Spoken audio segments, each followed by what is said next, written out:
Sir आप कौन सा एनजीओ चलाते हैं और आप क्या क्या करते हैं? ऐसा जी, मैं खिलता कमल एनजीओ चला रहा हूँ। 2015 से मैंने शुरुआत की थी नोएडा से। वहाँ भी लड़कियाँ थी तो वहाँ से शुरुआत की थी और 2016 में मैंने रजिस्ट्रेशन कराया। आज जो है, आज काफ़ी हम काम कर चुके हैं। लड़कियों का ट्रीटमेंट भी करा चुके हैं, लड़कियों को पढ़ा भी रहे हैं। यहाँ भी थे, द्वारका में भी, और दूसरे इंस्टीट्यूट जो हैं कंप्यूटर के, वहाँ भी हमने कोर्स कराया। हेल्थ कैंप भी लगा के आए हैं जिसमें कि हम जो भी ट्रीटमेंट होता था सारा फ्री करवाते थे। फ्री होता बहुत अच्छा। ये था कि लोग ये कहते थे कि खिलता कमल आपने क्यों नहीं रखा है, कि आप वजह होती है सर, वजह होती है। उसका यही कारण था कि कमल जो है कीचड़ में खिलता है। जब हम उसे लेने के लिए कीचड़ में उतरते हैं, वहां से लेके साफ करके भगवान के चरणों में लगाते हैं। ये तो कमल का हुआ। आज बेटियां तो हमारे कमल की तरह हैं, जो आज कितने गंदे माहौल के अंदर चल रही है, कितना बड़ी हो रही है कि चारों तरफ एक क्राइम ही क्राइम है।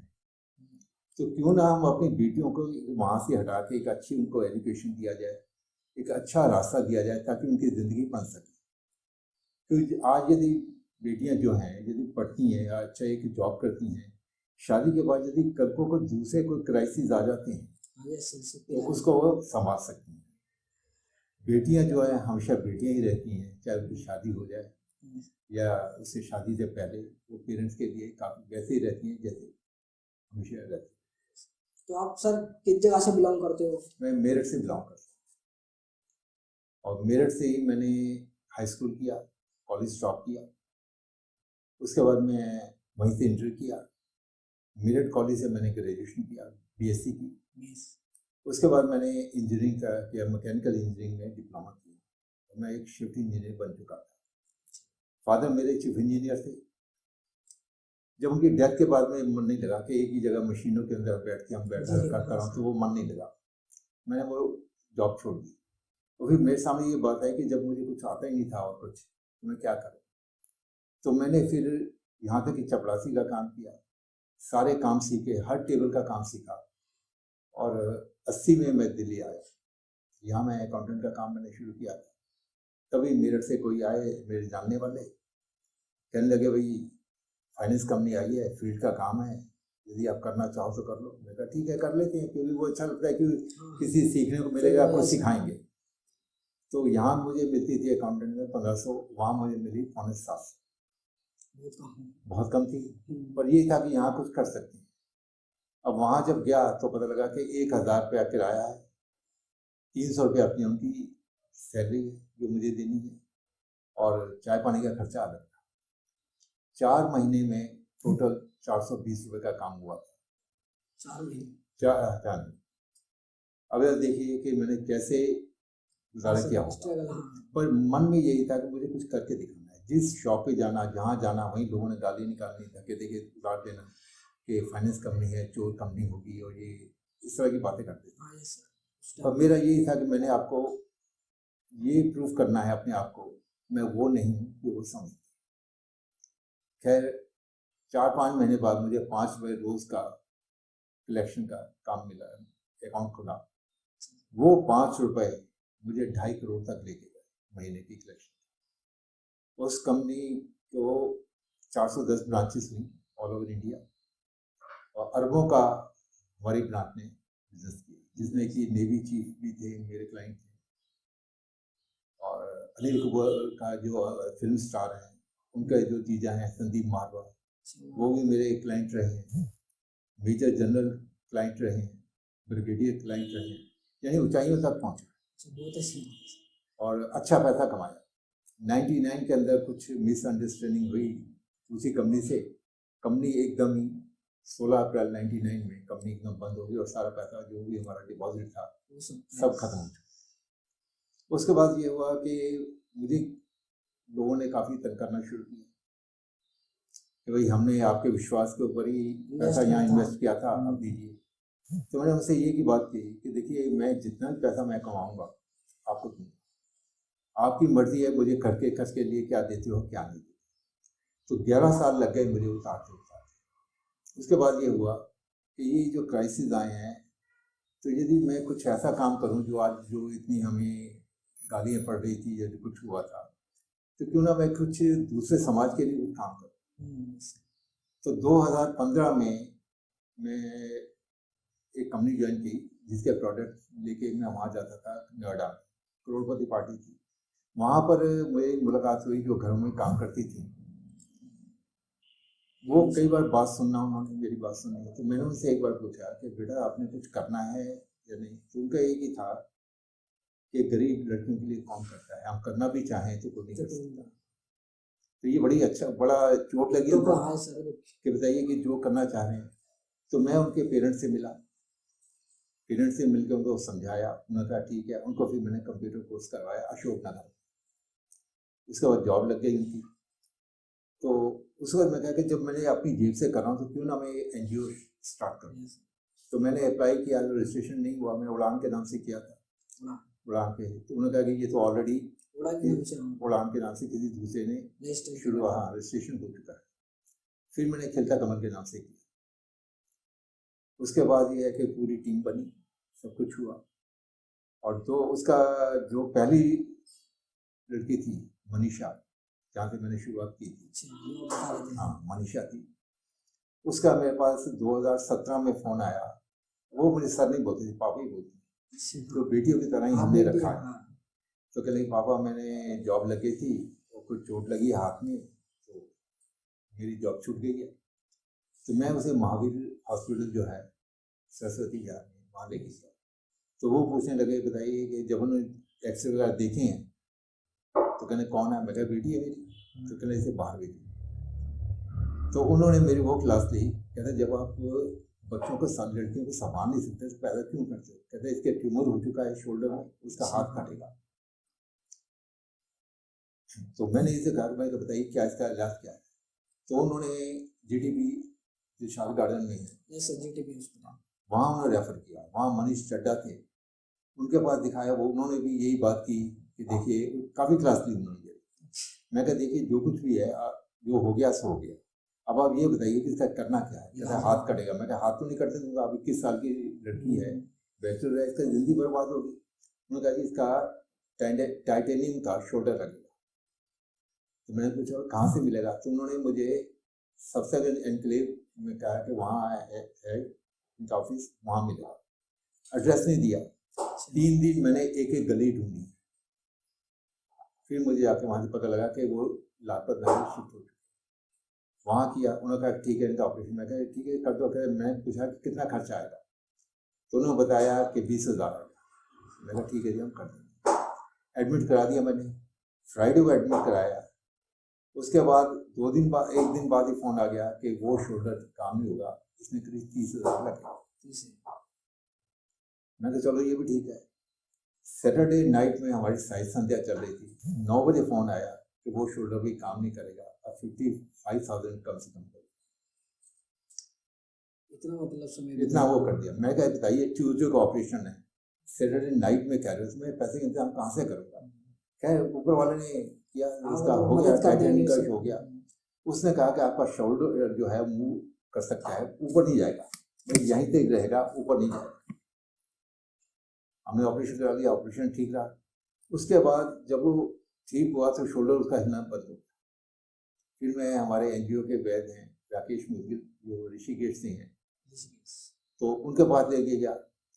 1.5 महीने के बाद उसका शोल्डर ठीक हो गया। आज वो बहुत ही अच्छी इसमें काम कर रही है, तो आज अच्छा लगता है। इस तरह कई और भी ऐसी बच्चियाँ थी, बहुत अच्छा काम कर रहे हैं, जिसके लिए हमने वो किया और पता लगा कि गरीबी क्या चीज़ होती है। एक गोंडे की लड़की मिली मुझे, जो प्लेसमेंट में मेरे दोस्त का था, तो उनके यहाँ रो रही थी।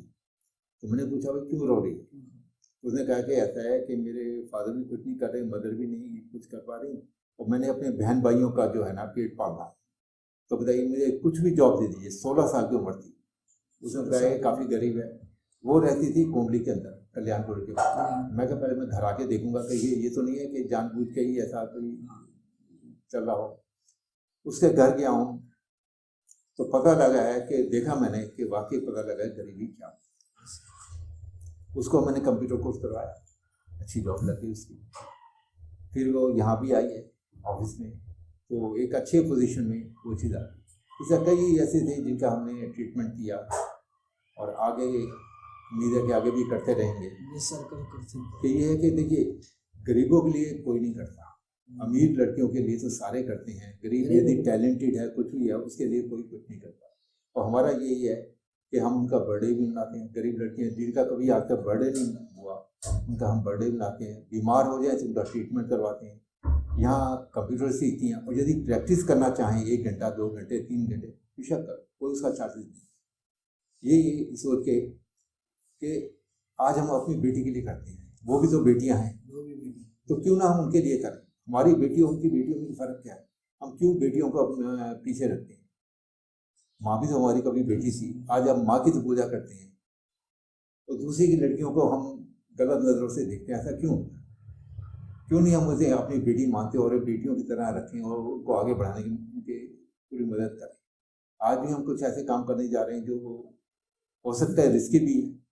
हो सकता है कि यदि वो काम हो जाए तो हो सकता है कोई मुझे गोली भी मार सकता है। तो वही है कि यदि कुछ बच्चियां के मैं ज़िंदगी बना दूँ, वो हो जाए। जाना तो सबने है ही, यस सर, वो तो सबने जाना है, तो क्यों ना हम कुछ ऐसा काम करके जाएं कि जो वाकई एक याद ज़िंदगी रखेगा। बने, कोई याद करें लोग कि कुछ हो। और इस बार में मैं ये ज़रूर कहूँगा कि आज देखिए, जो भी आदमी आगे काम कदम बढ़ाता है या कोई काम करता है, उसके पीछे कोई ना कोई हिम्मत देने वाला है। आज मैं 75 का हूँ, स्ट्रेस मेरे उतर चुके हैं। आज भागदौड़ पूरी होती है, कोई थकावट नहीं होती, कोई कुछ नहीं होता। ये सारा उन बेटियों के लिए ही है, उनकी दुआएं हैं जो मुझे आज इतना करने के लिए कर रही हैं। और मैं चाहूँगा कि जैसे मैं आपको बेटी से मिलवाता हूँ, वो अपने आप बता देगी वो कैसे आई यहाँ पर, वो आज उसकी पोजीशन यहाँ पर क्या है। तो आइए मिलते हैं एक बेटी से, खिलता कौन एनजीओ से जो जुड़ रखी है, और देखते हैं इन्होंने क्या क्या सीखा है एनजीओ से। क्या सीखा आपने? मेरा नाम लीना है। मैं यहाँ पर एक स्टूडेंट बनकर आई थी मेरे फ्रेंड के थ्रू। तो आज मैं कंप्यूटर सीखने आई थी, लेकिन यहाँ पर मैं इनकी बेटी थी। उन्होंने मुझे बेटी से भी ज़्यादा बढ़कर प्यार दिया। उन्होंने मुझे बहुत कुछ सिखाया, मेरी बीमारी भी का इलाज करवाया इन्होंने, बहुत कुछ करवाया इन्होंने मेरे लिए नहीं, और लड़कियों का भी इन्होंने इलाज कराया, सब कुछ कराया। आज अगर किसी को ज़रूरत होती है खाने की पीने की, तो इनको राशन भी देते हैं, और मुझे भी दिया है इन्होंने, मेरा भी साथ दिया।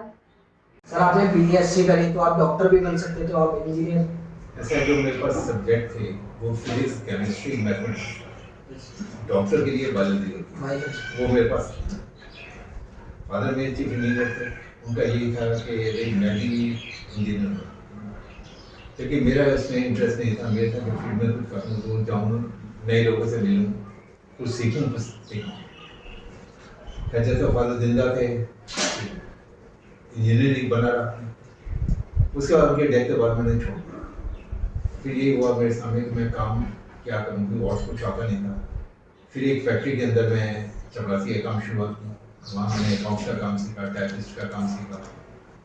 तो मुझे पता लगा कि ये इंजीनियर है, तो उन्होंने मुझे वर्कशॉप जो है मेरे हैंड ओवर कर दिया, आगे वर्कशॉप। उसके बाद मैंने वहाँ भी मन नहीं लगा, कपड़ों की डिज़ाइनिंग की मैंने, कई जगह सेल्स का काम किया। 10 साल मैंने इस तरह काम सीखता रहा। 80 में दिल्ली आया, यहाँ अकाउंटेंट का काम किया। यहाँ 1500 रुपये मिलते थे। मेरठ से एक कंपनी आई, फाइनेंस कंपनी, तो मेरे एक जाने वाले थे, वो कहने लगे कि आप ये ज्वाइन कर लो, फील्ड का काम है। मुझे अच्छा लगा, ये करता हूँ। वहाँ गया तो सैलरी उन्होंने दी 750, 300 रुपये चपरासी की थी सैलरी, 1000 रुपया किराया था, और चाय पानी का खर्चा।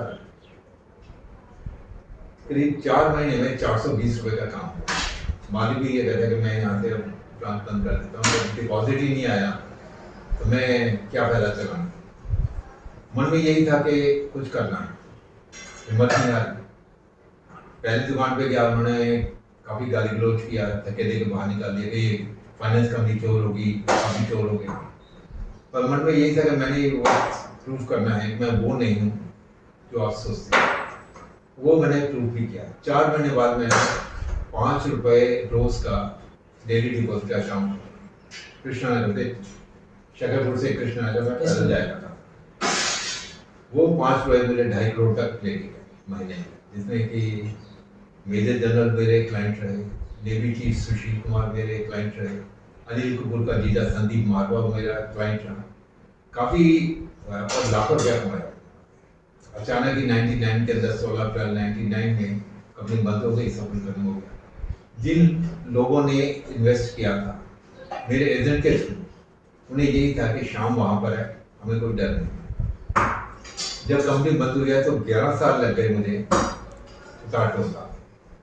अभी तो ये हुआ कि मैं कुछ ऐसा काम करूँगा उधर लोगों की बददुआ नहीं है, तो क्यों ना मैं ऐसा कुछ समाज के लिए करूँ ताकि लोगों को लगे ये बेसिकली गलत नहीं था।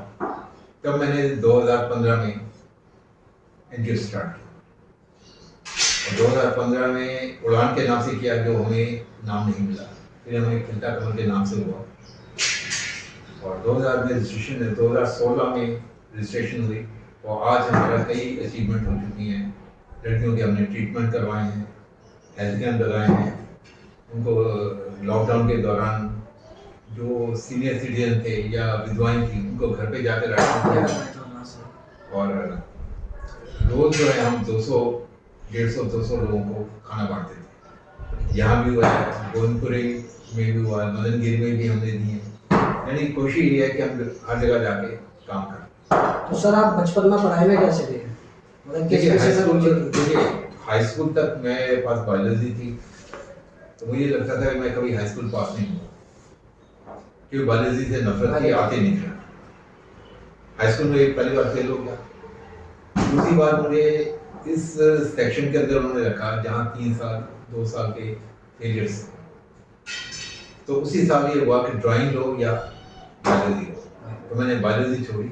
उस साल मैंने कॉलेज ड्रॉप किया, स्कॉलरशिप ली, उसके बाद वही इंटरव्यू वहीं किया, बीएससी मैंने मेरिट से की, उसके बाद मैंने मैकेनिकल इंजीनियरिंग में डिप्लोमा लिया, और फिर शिफ्टिंग इंजीनियरिंग का काम भी किया ये। तो सर आप आदर्श अपना किसे मानते हैं आपको? देखिए आदर्श यदि मैं कहूँ तो फादर तो थे, हमारी बड़ी बहन जो कनाडा के अंदर थी, जो आज एक्सपायर हो चुकी हैं, वो आदर्श थी।